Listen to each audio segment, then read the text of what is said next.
और दोस्तों UP GK की आज की सेकंड क्लास है और आज से यह सेशन शाम 6 बजे आपके लिए लाइव होगा। तो बेटा इस सेशन से जुड़ जाइएगा।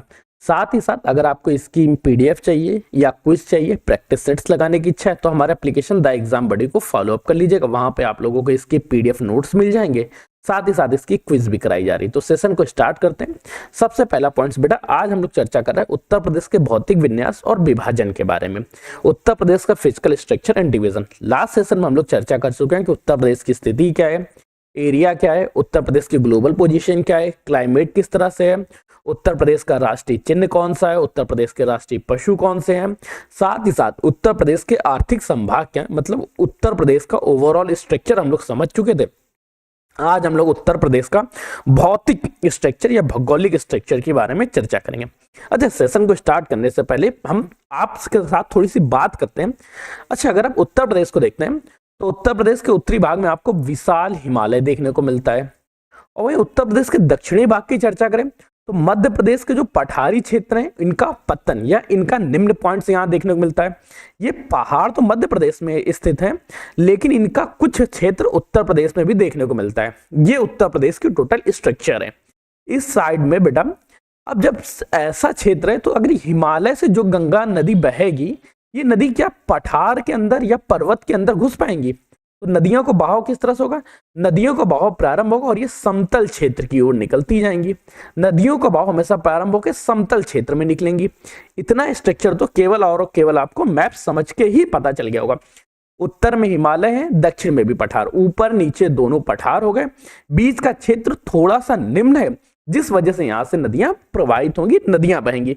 अभी नदियों का बहने का क्रम देखो, केवल स्ट्रक्चर समझा रहे इसलिए समझना बेटा। अब जैसे ही हिमालय से नदी निकलेगी तो हिमालय उछले स्थान पे, यहाँ पे बेटा बड़े बड़े पत्थर होंगे। ये बात सत्य मान रहे या नहीं मान रहे? और आप एक काम करो, एक बाल्टी में पानी भरो और उस बाल्टी में कंकड़ भी रखना। कुछ बड़े कंकड़ रखना, कुछ छोटे कंकड़ रखना, कुछ एकदम महीन बालू रखना और इसको पूरी ताकत से फेंको। जब आप फेंकोगे तो क्या पाओगे? जो बड़े कंकड़ हैं वो पहले रुक जाएंगे, उसके बाद उससे छोटे कंकड़, उसके बाद उससे महीन कंकड़, और ये लगातार रुकते रहेंगे और आगे जाके केवल जल बहेगा। ये बेटा आप खड़े होइए, अपनी छत पे बैठिए, वहां पे एक बाल्टी भर के पानी लीजिए, उसमें कंकड़ भरिए, छोटे कंकड़ भरिए और हाँ बालू भी भरिएगा, हल्के महीन कण, और फिर आप फेंकिएगा। नीचे जाके देखिएगा, बड़े कंकड़ पहले, छोटे कंकड़ उसके बाद में और महीन कंकड़ उससे लास्ट में, और आखिरी में जाके पानी पहुंचेगा। ये बेटा केवल और केवल जो हमारे यहाँ की भौतिक है, पृथ्वी का फिजिक्स है, फिजिक्स के कारण ये पॉसिबल हो पाता है। अब इसी तरह से ही गंगा से निकलने वाली, हिमालय से निकलने वाली नदियों के साथ होता है। क्या? पहले तो ये बड़े बड़े पहाड़ पत्थर छूटेंगे, फिर बेटा छोटे महीन महीन, फिर उसके बाद और महीन महीन। अब जब ये बहुत महीन सतह पे छूट रही होती हैं, ये बेटा कहानियां समझना, सिर्फ कहानी समझने के बाद ही आपको पूरा आज का क्लास समझ में आ जाएगी। जैसे आपको ये कहानी समझ में आई, पूरा सेशन का कवर हो जाएगा। जैसे ये महीन महीन क्षेत्र होने लगता, होता गया कि नदियां जिन स्थानों से बह रही थी वहां पे 100 साल, 200 साल, 500 सालों तक बहती रहती हैं और महीन कण लगातार गिरते रहते। तो होता क्या है, जैसे ये मान लेते हैं कि दो प्लेन स्थान है, यहां से नदी लगातार बह रही है, यहाँ छोटे छोटे कण बहते जा रहे, छोटे छोटे कण बहते जा रहे। तो एक समय क्या होगा कि इन्हीं कणों के कारण ये जगह ऊंची हो जाएगी, तो नदी यहां से ना बह के अपना थोड़ा सा मार्ग परिवर्तित कर लेगी और ये नए रास्ते से बहने लगे। फिर यहाँ पे भी ऐसे कण रुकते रहेंगे, ये ऊंची जगह हो जाएगी, तो फिर वो किसी नीचे स्थान की ओर चली जाएगी। नदी इस तरह से ही बहेगी और ये जो कणों का प्रवाह होता है 100, 200, 500, 1000, 10,000 साल बाद देखने को मिलता है कि नदी के मार्ग में अचानक परिवर्तन आ गया। पहले ये छोटा छोटा परिवर्तन होता है, ये बेटा क्रम होता है। ये किसी भी बहते हुए जल धारा का क्रम है, किस तरह से जल बहती है। अब इसी आधार पर अगर उत्तर प्रदेश की चर्चा करें, पहले तो उत्तर प्रदेश में पठारी क्षेत्र, मतलब उत्तराखंड भी शामिल था, लेकिन उत्तराखंड अब अलग हो गया, जिस वजह से अब उत्तर प्रदेश को 3 प्रमुख भागों में बांटा गया। पहले बेटा क्या? भंवर व तराई का क्षेत्र, फिर गंगा का मैदानी क्षेत्र और दक्षिण का पठारी क्षेत्र। किन भागों में बांटा गया? भंवर व तराई का क्षेत्र, मध्य मैदानी क्षेत्र और दक्षिण का पठारी क्षेत्र। इन 3 भागों में बांटा गया। बेटा डायरेक्ट सेशन लिखो, उत्तर प्रदेश को उत्तराखंड के विभाजन के बाद 3 भौतिक संरचनाओं में, 3 भौतिक उपवर्गों में बांटा गया है। लिखो बेटा, 3 भौतिक उपवर्गों में बांटा गया। 3 भौतिक उपवर्ग क्या है? पहला जो उपवर्ग है वो है उत्तर में भंवर व तराई का क्षेत्र, उत्तर में भंवर व तराई का क्षेत्र, दूसरा जो बेटा क्षेत्र है इसको बेटा हम लोग पढ़ते हैं मैदानी क्षेत्र। क्या बेटा? मैदानी क्षेत्र। और जो तीसरा क्षेत्र है इसको दक्षिण का पठारी क्षेत्र। क्या बेटा? दक्षिण में पठारी क्षेत्र। इन तीन उपभागों में बांटा गया। अब इन तीन भागों में बांटा गया। एक एक भाग को चर्चा करते हैं। सबसे पहले चर्चा करते हैं भंवर का क्षेत्र, जो बेटा प्लेब्लो क्षेत्र के नाम से जाना जाता है। अब बेटा देखो ये फैला कहाँ से है, ये ध्यान रखो। ये पश्चिम में सहारनपुर से लेके कहाँ बेटा? याद रखो बेटा, ये पश्चिम में सहारनपुर से लेके पूर्व में कुशीनगर तक फैला है। कहा बेटा? पूर्व में कुशीनगर तक ये फैला हुआ क्षेत्र है। एक काम करते हैं, हम लोग डायरेक्ट मैप के साथ ही पढ़ते हैं। जब मैप के साथ पढ़ रहे थे तो मैप के साथ ही पढ़ना ज्यादा सही रहेगा। मैप को मैं यहाँ से कॉपी कर लेता हूँ। देखो बेटा ये फायदा होता है डिजिटल बोर्ड में होने के कारण कि हम लोग आसानी से इसको समझ सकते हैं और इसको पढ़ सकते हैं। ठीक है, एक सेकंड और दे दो तो ये सेशन थोड़ा सा और आगे लगा लेते हैं, ताकि यहाँ पर भी हम लोग को काम देगा ही देगा। ओके ठीक है।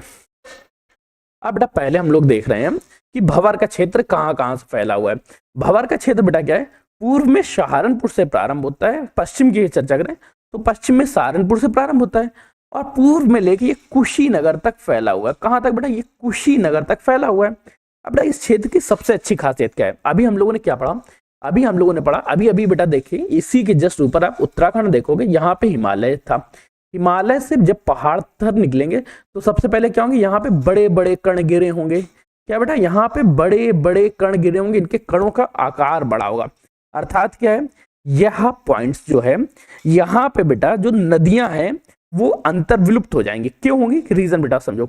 यह शिवालिक, बेटा यहाँ लिख लो बेटा, यह शिवालिक हिमालय के समांतर स्थित है। शिवालिक हिमालय के समांतर स्थित है।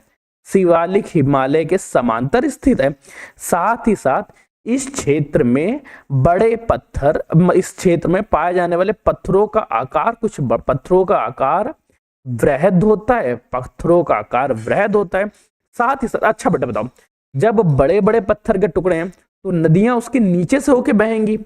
इस वजह से यहाँ पे नदियां विलुप्त हो जाती हैं। क्या बेटा? नदियां यहाँ विलुप्त हो जाती हैं। यहाँ पे नदियां दिखाई नहीं देती, नदियां प्रायः विलुप्त रहती हैं। इस वजह से यह क्षेत्र भी कम उपजाऊ हो गया। क्षेत्र क्या रहेगा? क्षेत्र यहाँ का कम उपजाऊ रहेगा। यहाँ पे बेटा यहाँ की जो मृदा है वो कृषि के लिए अनुपयुक्त मानी जाती है। पॉइंट्स बेटा ध्यान रखो। है क्या बेटा? ये पश्चिम में सहारनपुर से पूर्व में कुशीनगर तक फैला है। हिमालय से निकलने के कारण यहाँ पे बेटा बड़े बड़े पत्थर पाए जाते हैं। इनमें पत्थरों का आकार अत्यंत बड़ा होता है। जब पत्थरों का आकार बड़ा है तो नदियां इनके नीचे से होकर बह जाती हैं, जिस वजह से इस क्षेत्र में नदियां विलुप्त प्राय हो जाती हैं। क्या बेटा? नदियां विलुप्त हो जाती हैं। जब बेटा नदियां ही नहीं दिखाई दे रही, मिट्टी ही नहीं दिखाई दे रही है, तो यह क्षेत्र कैसा हो जाएगा? यह क्षेत्र अनुपजाऊ हो जाएगा। पश्चिमी सहारनपुर से लेके पूर्व में कुशीनगर तक फैला हुआ है। इसका निर्माण बेटा किनसे हुआ? इसका निर्माण नदियों द्वारा लाए गए बड़े कंकड़ व पत्थरों से इसका निर्माण होता है। इसको कहते क्या? ये बेटा हिमालय के जस्ट पहले की लाइन है, इसलिए इसे फुटपाथ ऑफ शिवालिक या शिवालिक श्रेणी के समांतर गिरिपात भी बोला जाता है। जगह बेटा यहाँ पे निर्माण कैसे हुआ? कंकड़ पत्थर से। कृषि के लिए अनुपयुक्त क्षेत्र है। मुख्य क्षेत्र कौन से? बिजनौर, सहारनपुर, पीलीभीत, शाहजहांपुर, लखीमपुर खीरी, यहाँ पे इन क्षेत्रों में पाया जाता है। फिर इसके बाद भंवर के बाद हम लोग तराई का क्षेत्र चर्चा करते हैं। अभी बेटा हम लोगों ने मैप में ही पढ़ा था, होता क्या था यहाँ पे बेटा हम लोगों ने देखा, पहले बड़े बड़े कंकड़ होंगे। जैसे बड़े बड़े कंकड़ों के किनारे आएंगे तो कंकड़ों का आकार छोटा हो जाएगा। और यहाँ बेटा छोटे होने का मतलब है कि काफी निम्न कंकड़ों का आकार हो जाता है। इतना निम्न कंकड़ों का आकार हो गया कि नदियां अब ऊपर दिखाई देने लगेंगी। तराई का क्षेत्र क्या है? तराई के क्षेत्र में कंकड़ों का आकार अत्यंत महीन हो जाता है। ध्यान दो बेटा, कंकड़ों का आकार यहाँ पे अत्यंत महीन हो जाता है, जिस वजह से नदियां पुनः दिखने लगती हैं। क्या बेटा? नदियां पुनः दिखने लगती हैं। तराई का क्षेत्र है, दलदली क्षेत्र है। साथ ही साथ यहाँ पे बेटा नदियां अभी प्रकट हुई हैं, तो यह क्षेत्र क्या होगा? यह क्षेत्र इंसानों के लिए रहने लायक भले नहीं होगा, पर ये फसलों के लिए कुछ हद तक उपयुक्त हो जाता है। फसलों के लिए उपयुक्त हो जाएगा। यहाँ पे अधिकांश भूमि कृषि योग्य मानी जाती है। इस क्षेत्र में मुख्य तौर पे गन्ने की फसल हो गई, धान की खेती हो गई, ये बेटा खास तौर से। अभी देखो बेटा, जब नदियां दिखाई देने लगेंगी तो वहां पे मच्छर पनपेंगे, इस वजह से यहाँ पे बेटा मच्छर, कीटैले, विषैले जीव, जानवर इत्यादि भी रहने लगते हैं। भंवर पहले बेटा क्या रहा, ध्यान से एक बार और रिवीजन करो, रिवीजन में ध्यान देना, रिवीजन भूलना नहीं बिल्कुल भी। अगर हम लोग उत्तर प्रदेश के भौतिक विभाजन की चर्चा करें, 3 क्षेत्र, भंवर व तराई का क्षेत्र, मध्य मैदानी क्षेत्र और दक्षिण पठारी क्षेत्र। सबसे उपयुक्त जो है मध्य का मैदानी क्षेत्र है। इसको भी बेटा हम लोग 2 भागों में बांटते हैं, खादर और बांगर क्षेत्रों में। लेकिन पहले चर्चा करें भंवर और तराई। भंवर और तराई में क्या है, अभी जब हिमालय से बड़े बड़े कंकड़ निकले, उसके बाद बेटा वही कंकड़ों का आकार महीन हो गया। इनका बेटा क्षेत्र के बारे में चर्चा करते हैं। जब कंकड़ों का आकार बड़ा रहता है तब उसको क्या बोलते हैं, उसको बेटा हम लोग बोलते हैं भंवर का क्षेत्र। भंवर के क्षेत्र में ये पत्थर बड़े होंगे, बड़े पत्थर होने के कारण नदियां उसके नीचे से बहने लगती हैं, जिस वजह से वहां नदियां विलुप्त हो जाती हैं। नदियां विलुप्त होने के साथ ही साथ जब ऊपर पत्थर है तो पत्थरों पे खेती तो कर नहीं पाओगे, इसलिए ये जगह खेती के लिए उपयुक्त नहीं रहती है, अनुपयुक्त हो जाती हैं। क्षेत्र कौन सा है, सहारनपुर से कुशीनगर का, जिसमें बिजनौर, सहारनपुर, पीलीभीत, शाहजहांपुर, लखीमपुर खीरी है, कंकड़ पत्थर और कृषि के लिए अनुपयुक्त क्षेत्र है। इसके बाद जो तराई के क्षेत्र की चर्चा करते हैं, तराई के क्षेत्र में क्या होता है कि बेटा बड़े बड़े कंकड़ तो समाप्त हो गए, अब बेटा छोटे महीन कंकड़ पाए जाते हैं। ये वजह से यहाँ पे नदियां पुनः दिखाई देने लगती हैं। जैसे नदियां दिखाई देने लगी तो जल धरातल पे आ जाएगा, जल धरातल पे आ जाएगा तो जितने भी जीव जानवर हैं, मच्छर वगैरह हैं, ये भी यहाँ पनपने लगेंगे। साथ ही साथ ये खेती के लिए जगह उपयुक्त हो जाएगी। जब बेटा कर्ण महीन तो ये क्षेत्र क्या नमी युक्त व दलदली क्षेत्र बन जाएगा। कहां पे, साउथ ऑफ भांबर एवं पैरेलल स्ट्रिप है, ये जो भांवर के जस्ट बराबर एवं उसके पैरेलल में ही स्ट्रिप फैली रहती है। दलदली क्षेत्र हो गया, गन्ना और धान के लिए ये उपयुक्त क्षेत्र है। फिर इसके बाद बेटा हम लोग चर्चा करते हैं दोनों को कंपैरिजन के बारे में। क्या बेटा, भांवर क्षेत्र में खेती हो सकती है, भांवर क्षेत्र में देखो बेटा बड़े बड़े कंकड़ पाए जाएंगे तो खेती कैसे हो जाएगी। तराई के क्षेत्र में कंकड़ों का आकार महीन होगा, यहाँ पे खेती उपयुक्त होगी। ठीक है, यहाँ के बेटा जब बेटा नदियां ही नहीं दिख रही हैं तो जो ऊपरी सतह रहेगी वो इसकी सूखी हुई होगी, और वहीं तराई का क्षेत्र क्या होगा, तराई का क्षेत्र गीला रहेगा। इस बारे में बेटा देख लेना किस तरह से होता है। फिर बेटा हम लोग चर्चा करते हैं मध्य के मैदानी भाग के बारे में। अच्छा, जैसे ही गंगा का नदियों का समांतर, ये देखो बेटा ये उत्तर प्रदेश के एक भंवर का क्षेत्र, तराई का क्षेत्र, इसके पैरेलल में जब नदियां बह रही होती तो ये अत्यंत उपजाऊ क्षेत्र रहता है। और यहाँ पे बेटा क्या रहता है, यहाँ पे समझने के लिए हम लोगों ने अभी एक स्ट्रक्चर के बारे में पढ़ा था। नदियां अगर किसी ऊंचले स्थान से बह रही हैं, जस्ट बेटा एग्जांपल देख रहे हैं, नदियां अगर किसी एक क्षेत्र पे लगातार वर्षों तक बहते जा रही, मान लेते हैं 100 सालों तक बह रही, 200 सालों तक बह रही है, तो ये अपने साथ जितने भी अवक्षेप लेके आएंगे वो सारे अवक्षेप यहाँ पे गिराती जा रही होंगी, गिराती जा रही होंगी, 100 सालों तक, 200 सालों तक गिराती रही। तो अवक्षेपों के कारण यहाँ की जो मृदा होगी, यहाँ की जो मिट्टी होगी वो कुछ हद तक उभर जाएगी कुछ स्तर पे। जैसे मान लो कि आप ही एक जगह पे लगातार धूल गिराते रहते, वो जगह थोड़ी ऊंची हो जाएगी ना, तो नदियां क्या करेंगे, नदियां 100 साल 200 सालों तक उसी रास्ते बहेंगे, लेकिन फिर जैसे ये जगह ऊंची हो जाएगी तो नदियां अपना मार्ग थोड़ा सा विचलित कर लेंगी और वो किसी बगल के क्षेत्र से बहने लगेंगी। और जैसे ये बगल वाले क्षेत्र से बहने लगेंगी वैसे ही अब जो नई उपजाऊ क्षेत्र रहेगी वो उपजाऊ क्षेत्र ये बनेगा। ये तो बेटा पुरानी क्षेत्र हो गई, यहाँ पे पुरानी मृदा हो गई।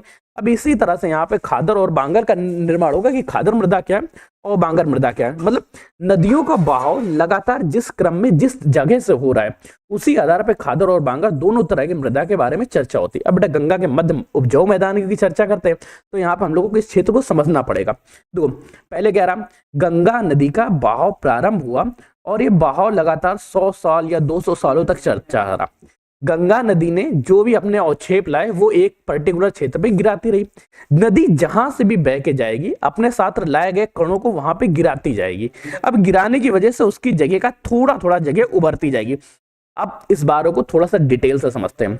यहाँ की मृदा को क्या बोलते हैं, यहाँ की मृदा को हम लोग बेटा जलोढ़ मृदा कहते हैं। याद करने के लिए सबसे छोटा सा तरीका है कि जल को ओढ़ लिया। इस तरह से अगर याद हो जाए तो याद आसानी से हो जाएगा। जैसे जल को ओढ़ लेंगे तो वो क्षेत्र क्या बन जाएगी, जलोढ़ मृदा के बारे में। क्षेत्र बेटा उपजाऊ होता है, इस वजह से इसको दोआब का क्षेत्र कहते हैं।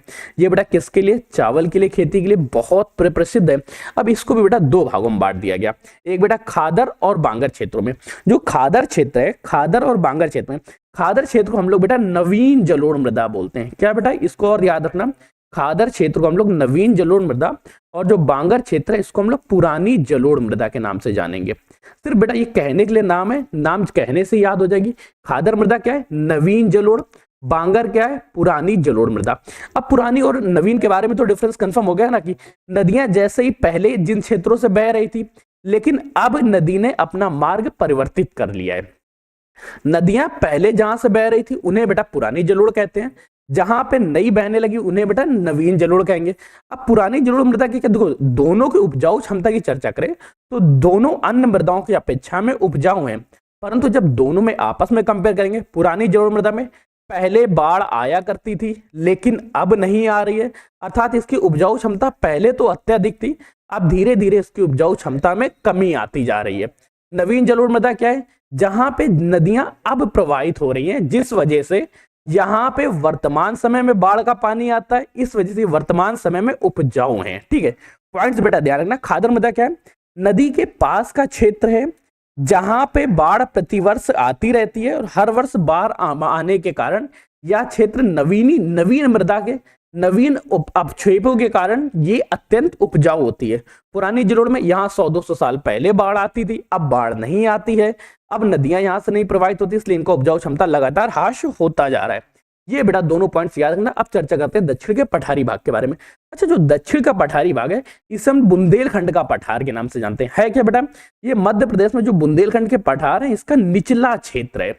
अगर क्वेश्चन आपसे ये पूछ ले मध्य प्रदेश पठार का दक्षिणी भाग कौन सा है, तो उत्तरी भाग कौन सा है, तो उत्तर प्रदेश का दक्षिण भाग। बड़ा ध्यान रखो, मध्य प्रदेश के बुंदेलखंड के पठार का उत्तरी क्षेत्र जो निम्नतम क्षेत्र है वो बेटा उत्तर प्रदेश का दक्षिणी पठार है, और यहां से ये पठार प्रारंभ करते हैं। अगर उत्तर प्रदेश के बिहाफ पे चर्चा करें तो उत्तर प्रदेश में इसकी ऊंचाई लगभग कहीं कहीं 300 मीटर तक पाई जाती है, और कुछ कुछ क्षेत्रों में जैसे कैमूर और सोनार में इसकी ऊंचाई बेटा 600 मीटर तक भी देखने को मिली है। बेटा दक्षिणी पठार की सबसे अच्छी बात है ये प्रायद्वीपीय पठार का ही विस्तार है, साथ ही साथ इसके जो क्षेत्र हैं, यहां से बेटा केवल क्षेत्र से संबंधित प्रश्न आपसे पूछे गए बहुत बार, तो क्षेत्र से संबंधित प्रश्न याद रखना। कहां कहां पे ये पाया जाएगा? ये बेटा पाया जाता है मिर्जापुर क्षेत्रों में, सोनभद्र स्थानों में, साथ ही कैमूर और जोनकर के जो पठार है वहां पे बेटा 600 मीटर तक के क्षेत्र बेटा ध्यान रखो। ये बेटा हो गया आपका ललितपुर का क्षेत्र है। ललितपुर का क्षेत्र किसमें? दक्षिण के पठारी भागों में। झांसी का क्षेत्र हो गया, जालौन यहाँ पे संबंधित हो गया, जालौन के साथ बेटा हमीरपुर हो गया, हमीरपुर में बेटा महोबा, बांदा, चित्रकूट और इलाहाबाद। इलाहाबाद में संपूर्ण इलाहाबाद में नहीं, इलाहाबाद का केवल दक्षिणी भाग एवं वाराणसी के चकिया तहसील में। बेटा लिख लेते हैं, लिखने से याद हो जाएगा आपको भी। बेटा कौन कौन से क्षेत्र रहेंगे यहाँ पे? बेटा एक रहेगा ललितपुर हो गया अपना, झांसी हो गया, ललितपुर, झांसी, जालौन, हमीरपुर। हमीरपुर के बाद बेटा याद रखना महोबा, बांदा, चित्रकूट, महोबा, बांदा, चित्रकूट, और चित्रकूट के बाद जैसे हम लोग चलेंगे इलाहाबाद में, तो बेटा संपूर्ण इलाहाबाद नहीं, इलाहाबाद में जो गंगा नदी का समतल क्षेत्र है यहाँ पे, साथ ही साथ वाराणसी के चकिया तहसील। ये बेटा पॉइंट्स बस याद रखना, वाराणसी का चकिया तहसील। कई बार बेटा क्वेश्चन केवल वाराणसी से ही पूछ लेता है, दक्षिणी पठार का प्रारंभ वाराणसी के चकिया तहसील में भी है, इस बात को ध्यान रखना। अब बेटा हम लोगों ने आज के सेशन में क्या क्या चर्चा की? आज के सेशन में हम लोगों ने चर्चा की नदियों के बारे में, मृदा के बारे में, साथ ही साथ वो खेती के लिए कहां कहां पे प्रयुक्त है। एक बार बड़ा छोटा सा रिवीजन देखते हैं। रिवीजन किस तरह से? जब उत्तर प्रदेश को चर्चा करते हैं तो जब तक उत्तराखंड हमारे पास था तो हमारे पास विभाजन करने के पॉइंट्स थे। उत्तराखंड के समाप्त होते ही हम लोगों ने भंवर व तराई का एक नया क्षेत्र बनाया, साथ ही साथ गंगा के मध्य मैदानी भागों में नदियों का प्रवाह किस तरह से होता है उस आधार पर खादर और बांगर मृदा में बांटा। खादर मृदा क्या है? खादर मृदा को नवीन मृदा के बारे में, बांगर मृदा के बारे में, पुरानी जलोढ़ मृदा के बारे में। अच्छा, खादर और बांगर में कभी कभी नाम को लेके कंफ्यूजन होता है, तो बेटा एक आप लोगों ने एग्जाम वो क्या एडवर्टाइज सुना होगा, बोंगर सीमेंट सस्ता नहीं सबसे अच्छा, मतलब ये पुराना था, ये सस्ता नहीं है। यहां से याद रखना बांगर जहां पे है वो बेटा क्या है? पुरानी जलोढ़ मृदा है, याद करने के लिए बस। खादर क्या है? नवीन जलोढ़ मृदा। अच्छा, ये नवीन जलोढ़ पुरानी जलोढ़ क्या है? नदियों का प्रवाह लगातार 200 साल, 300 साल, 500 सालों तक एक स्थान पे हो रहा था। अब नदियां अपने साथ लेके आती हैं पत्थरों के टुकड़े, महीन बारीक पिसे हुए कंकड़ पत्थर, जिस वजह से उस क्षेत्र की मृदा लगातार ऊंची होती गई। जैसे ऊंची होती गई तो बेटा होगा क्या? जल सदा निचले भागों में प्रवाहित होता है। तो जब तक ये क्षेत्र नीचा था तब तक यहाँ प्रवाहित हो रही थी। जैसे ये पार्ट ऊंचा होता है नदियां अपना प्रवाह का मार्ग बदल लेती हैं। जब अपने मार्ग बदल लेंगी तो नए मार्ग पे जाएंगी। जो नए मार्ग पे जा रही होंगी उन्हें बेटा बोलते हैं खादर मृदा। खादर मृदा क्या है? ये बेटा नवीन जलोढ़ मृदा है। नवीन मृदा के कारण लगातार बाढ़ आ रही, जिस वजह से ये अभी उपजाऊ है। पहले बेटा बांगर मृदा उपजाऊ थी। भंवर और तराई में क्या डिफरेंस था? भंवर मैदानों में क्या है, नदियां जैसे हिमालय से निकलती हैं तो हिमालय से निकलते हिमालय के बड़े बड़े कंकड़ रहते हैं, तो जहां पे बेटा बड़े कंकड़ रहेंगे वहां पे नदियां क्या है, कंकड़ों के नीचे से बहने लगती हैं। अब बेटा इसके लिए एक एग्जाम्पल भी आप तय कर सकते हैं, कैसे कि आप छत पे खड़े हुए, एक बाल्टी भर के पानी रखिए, उसी बाल्टी में कुछ बड़े कंकड़, कुछ छोटे कंकड़, कुछ उससे छोटे कंकड़ रख लेना, और जब आप फेंकेंगे तो होगा क्या, ग्रेविटी के कारण बड़े कंकड़ पहले रुक जाएंगे, उसके बाद बेटा उससे छोटे कंकड़, और उसके बाद धीरे धीरे महीन कंकड़ रुकते जाएंगे। तो जहां पे ये बड़े कंकड़ रुक रहे हैं इस क्षेत्र को बेटा भंवर का क्षेत्र बोलते हैं, उससे महीन कंकड़ जहां रुकेंगे उससे बेटा तराई का क्षेत्र बोलेंगे। और जब उसके बाद नदियों का प्रवाह नदियों भूमि के ऊंचे और नीचे होने की वजह से होता है, जो नए क्षेत्र हैं उसको बेटा हम लोग बोलेंगे खादर क्षेत्र, जो पुराने क्षेत्र रहेंगे उससे हम लोग बोलेंगे बांगर क्षेत्र। ये बेटा कुल नदियों का प्रवाह सिस्टम रहा। फिर हम लोगों ने चर्चा की दक्षिण के पठारी भागों के बारे में। दक्षिण का पठारी भाग क्या है? उत्तर प्रदेश में दक्षिण जो पठारी भाग है वो बुंदेलखंड के पठार का एक हिस्सा है, जिसकी ऊंचाई के बारे में, साथ ही साथ इससे संबंधित क्षेत्र के बारे में। आज का सेशन यहीं पर रखेंगे। आप लोगों के लिए छोटा सा रिविजन पॉइंट्स बेटा ध्यान रखना कि निम्नलिखित में से कौन कौन से क्षेत्र में क्या क्या चीजें पाई जाती हैं, ये बेटा की फैक्टर की तरह। और हाँ, लास्ट में ये कुछ प्रश्न हैं जिनके जवाब आप दीजिएगा, साथ ही साथ इसकी कंप्लीट लिस्ट 50 क्वेश्चन की लिस्ट आप लोगों को हमारे एप्लीकेशन द एग्जाम्स बड़े पे मिल जाएगी। तो वहां जाके सबसे पहले इसकी बेटा क्विज दे दीजिए, क्योंकि क्विज देने से ये रहेगा आपकी प्रैक्टिस हो जाएगी। इस सेशन संबंधी जितने भी प्रश्न है वो सारे प्रश्न हम लोग कवर कर लेंगे।